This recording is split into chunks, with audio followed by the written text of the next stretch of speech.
সম্পর্ক রক্ষা করা আপনার জন্য ইজি হয়ে গেছে, সহজ হয়ে গেছে। শয়তান আপনাকে আত্মীয়তার সম্পর্ক থেকে নড়াতে পারবে না। আর না হলে শয়তান আপনাকে কুবুদ্ধি দিবে, আরে তুমি এত কিছু করো, ও তো শিকারটা পর্যন্ত করে না, তুমি এত কিছু করো, ও একটু কিছু করুক।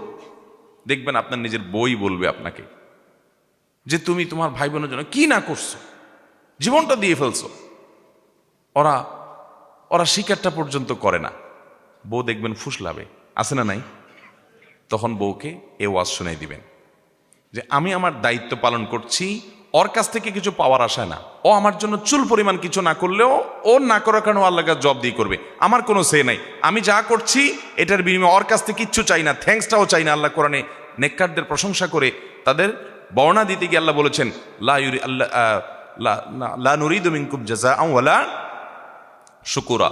তারা দান করে বলবে তোমাদের কাছে, ও ভাইয়েরা, তোমাদের যাদের দান করলাম, উপকার করলাম জীবনে, তোমাদের কাছ থেকে